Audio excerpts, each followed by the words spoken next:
table ronde un peu particulière, puisque nous souhaitions, avec vous qui êtes entrepreneur depuis quelques mois maintenant, avec peut-être un projet que vous avez longuement mûri, nous souhaitions vous poser des questions, vous interviewer sur cette notion d'engagement. Comment est-ce que, passé pour certains à la trentaine, certains à la quarantaine, je peux aller plus loin, j'en sais rien, je verrai bien, comment est-ce que d'un seul coup on quitte son métier d'avant, on quitte l'entreprise dans laquelle on était installé, bien installé, et que d'un seul coup on décide de s'engager personnellement. On va commencer avec vous, Félicita. Vous êtes donc la présidente de MDSM. Et la première question que j'aimerais vous poser, c'est finalement pourquoi cet engagement dans l'entrepreneuriat?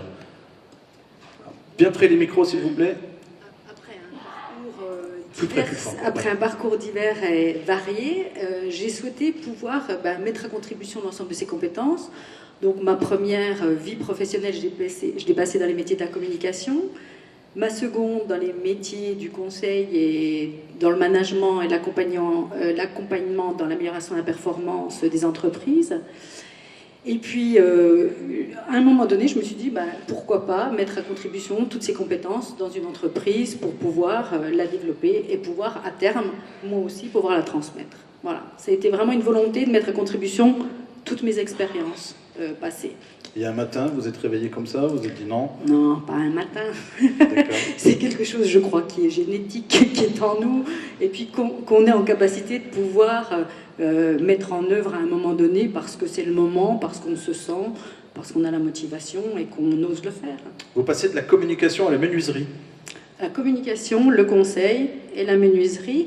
Alors la menuiserie et l'agencement intérieur, parce que c'est un secteur que j'avais identifié comme étant en capacité de pouvoir mettre à contribution toutes mes compétences, c'est-à-dire la créativité, le management, le développement commercial, l'organisation, le développement stratégique, etc. Donc voilà, c'était c'était un secteur qui était complet. Merci pour cette première intervention. Nous allons demander le micro à Sylvain. Bonsoir Sylvain Bollandras, vous êtes le président des Frequencies. Donc ce sont des capteurs en milieu un peu particulier, c'est bien ça, hein? Oui, tout à fait. Ce sont des capteurs qui sont particulièrement destinés à des environnements extrêmes, donc, et surtout à de la haute température, au-delà de 500 degrés, température à laquelle il n'y a pas grand-chose qui survit. D'accord. Vous êtes chercheur au CNRS, pardon, oui. Et tout va bien au départ. Enfin, vous êtes chercheur, donc vous pouvez passer votre vie dans un laboratoire. Ah ouais. Oui.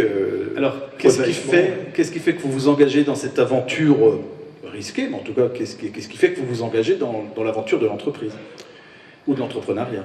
Alors, j'avais un collègue qui m'avait raconté l'histoire d'un professeur américain qui avait créé sa boîte et qui emmenait ses collègues et qui leur montrait l'arrière de la boîte en disant, tu vois, tous les jours je viens là pour pouvoir charger les coffres, pour pouvoir charger les camions des produits qui sortent de ma boîte, et ça me remplit de plaisir et d'envie de continuer. Donc j'avais envie d'éprouver les mêmes sentiments et les mêmes sensations. Mais ça, c'est pas possible, le CNRS.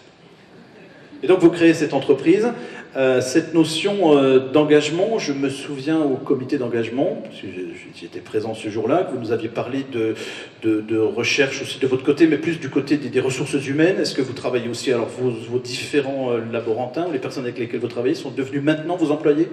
Alors certains, oui, certains qui travaillaient avec moi depuis long terme et pour lesquels j'avais aucune perspective de maintien, ni au CNRS, ni à l'université, ni d'aucune manière. Et donc j'ai dit, venez avec moi, on va faire une belle aventure et je suis sûr que ça va marcher.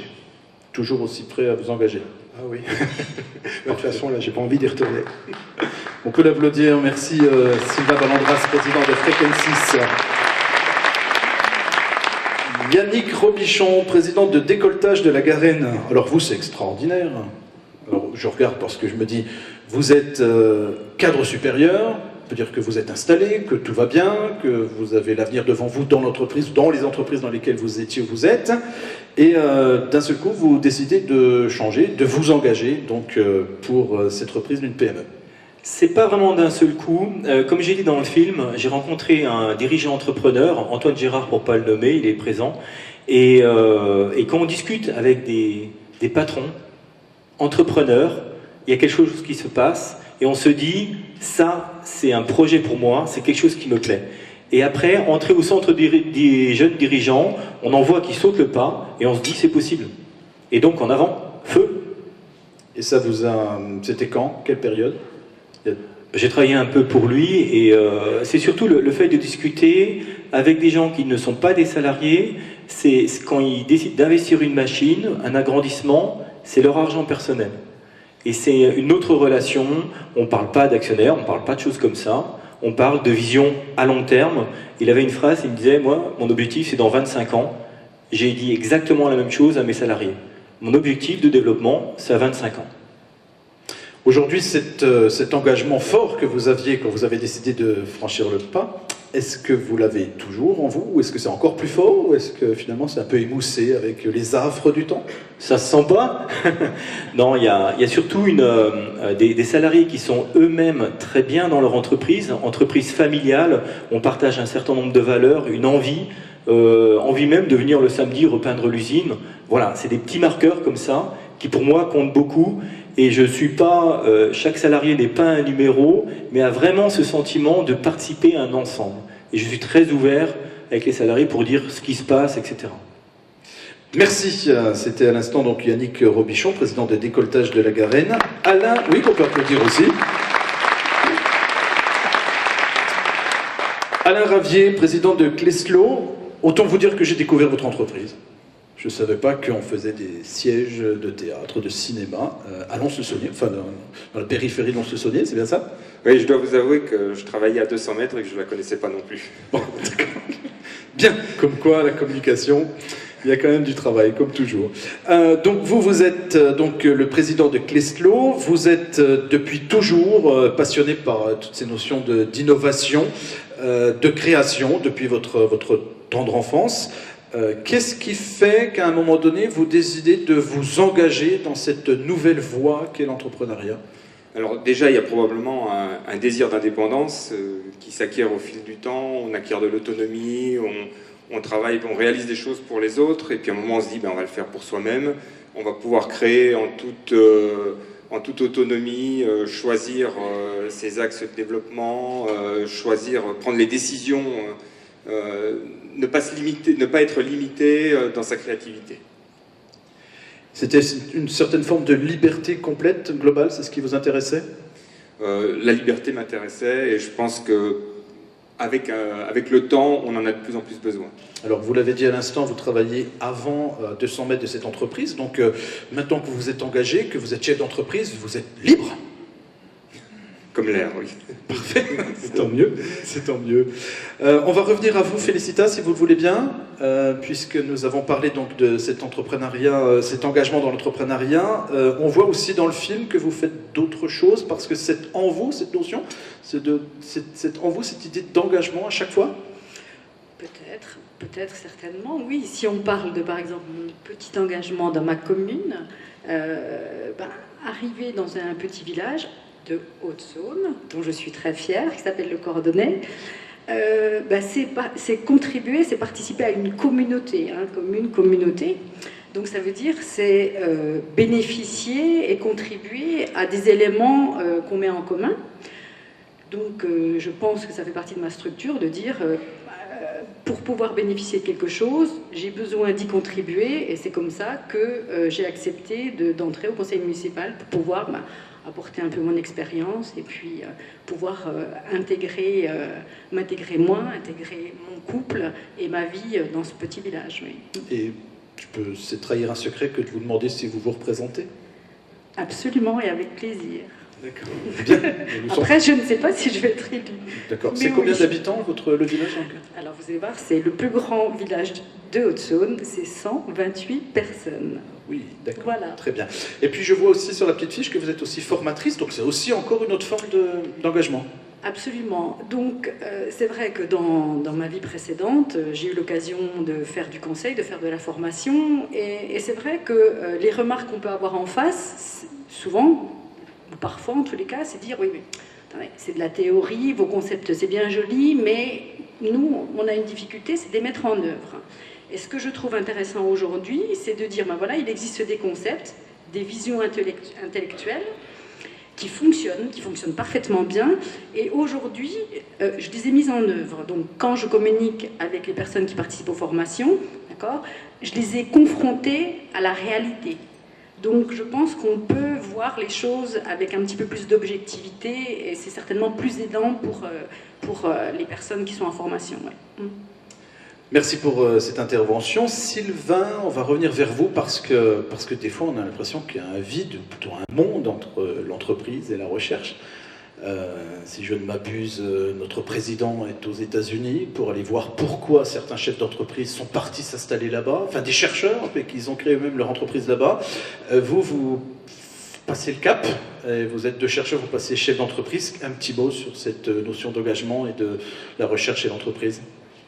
Si beaucoup de gens vont chercher ce qu'on ne peut pas trouver facilement chez nous outre-Atlantique, c'est certainement à cause d'une petite propension naturelle dans ce pays à organiser et à gérer plus qu'à faire. Donc moi j'ai décidé de faire le transfert directement moi-même et de bypasser effectivement les organes de gestion parce que j'avais le sentiment que je savais le faire. Et je pense qu'il y a beaucoup de gens qui seraient prêts à le faire si on leur donnait les moyens d'aller plus vite et de briser certainement ces frontières gestionnaires un petit peu handicapantes. J'ai souvenir d'avoir vu des chercheurs dans la rue, là de cela quelques années. Oui, je ne sais peut-être pas le sujet, mais juste une petite aparté comme ça. Est-ce que vous pensez que depuis ce temps-là, c'était il y a 3-4 ans, je crois, peut-être un peu plus, 4-5 ans, mais est-ce qu'il y a eu des changements à ce niveau-là? Est-ce que le monde de la recherche, c'est de plus en plus proche de l'entreprise? Est-ce qu'il y a encore un fossé ou un abysse? Non, clairement, il y a eu des progrès. Il y a eu des progrès. Le seul fait que le CNRS maintenant considère des brevets comme des publications est un énorme progrès. Ça veut dire qu'aujourd'hui, quelqu'un qui brevette est considéré comme quelqu'un qui produit quelque chose de pertinent par rapport aux objectifs de la recherche. Ce n'était pas le cas il y a 10 ans. Vous gardez donc cet engagement à 100%? Oui, sans problème. Eh bien, volontiers. Merci beaucoup, Sylvain. Yannick, peut l'applaudir effectivement. Alors, vous nous avez parlé tout à l'heure des collaborateurs qui viennent vous retrouver le samedi pour continuer à peindre l'entreprise. Donc c'est plutôt que l'ambiance est plutôt bonne, que effectivement en interne ça fonctionne. Au niveau familial, c'est aussi un engagement aussi de votre côté? C'est un engagement de mon côté avec mon épouse, c'est vraiment un point important. Et les cédants, c'était un couple, je dis les cédants, Chantal et Jacques Maronne, et on s'est retrouvés avec eux et le courant est passé. Et c'est vrai que c'est important aussi. Et on ne parle pas que de chiffres ou de produits, etc. On parle aussi d'humains. Vous m'avez parlé de vos collaborateurs proches, de vos employés. Est-ce que vous avez réussi à leur transmettre cette même idée de l'engagement? Ou est-ce que c'est une tâche journalière? Alors, il y en a au moins un qui est présent ici. Je pense que oui. J'ai commencé il y a 3 mois. Hein, mais oui. C'est-à-dire qu'il y a une implantation d'usine qui va être refaite cet été. Je ne la connais pas encore. Ils l'ont validé eux. Ça me plaît. Ça me plaît. C'est l'autonomie. Et ça, c'est important. Merci. On peut l'applaudir, Yannick Robichon, président de Décolletage de la Garenne. Et nous terminerons cette table ronde avec Alain Ravier. Je me rends compte que vous, c'est 100% engagement total pour l'entreprise. Oui, c'est 100% engagement pour l'entreprise. En plus, c'est un engagement qui n'est pas uniquement un engagement personnel, parce que quand vous passez le pas comme ça, vous engagez tout votre entourage. Donc ça doit être... j'ai pris un engagement fort, donc j'y consacre la majorité de mon temps. Bon, j'ai eu l'occasion de faire d'autres choses à d'autres moments de la vie. Aujourd'hui, quand je prends quelque chose, je suis passionné et je me donne à fond. Quand on a travaillé pour préparer cet entretien, il y a un mot qui revenait souvent, c'est le mot pilier. Pilier, l'engagement, le pilier de l'économie, c'est des choses... je ne vais pas dire pilier, mais c'est dire que l'entreprise, c'est important, puisque c'est l'entreprise qui crée la richesse, et la richesse dont la collectivité a besoin pour vivre. Donc c'est un petit peu l'engagement. Je l'avais déjà fait à titre salarié, et aujourd'hui je le fais moi-même. J'ai engagé toute ma famille pour reprendre cette entreprise, pour continuer à créer de la richesse. Je trouve que c'est important, et comme c'est une priorité, moi j'y consacre le maximum de temps, et le temps que je peux dégager à côté, à titre personnel. S'il y en a, tant mieux. S'il n'y en a pas, tant pis. Madame, messieurs, avant que nous nous quittions, souhaitez-vous avoir le mot de la fin? Vous n'êtes pas obligé de dire oui, madame, peut-être? Non? Micro, s'il vous plaît. Juste un mot à rajouter, c'est que l'entrepreneuriat, c'est avant tout une notion de plaisir, chaque jour, même si la vie n'est pas un long fleuve tranquille, mais on a besoin de trouver au moins quelques minutes de plaisir dans chaque journée. Voilà. Et sans cette notion de plaisir, c'est très difficile de travailler. Voilà. C'est bien, comme ça on va arrêter là. Allez, on arrête là. Merci beaucoup. Merci à Félicita Galin, Sylvain Malandras, Yannick Robichon et Alain Ravier pour cette première table ronde.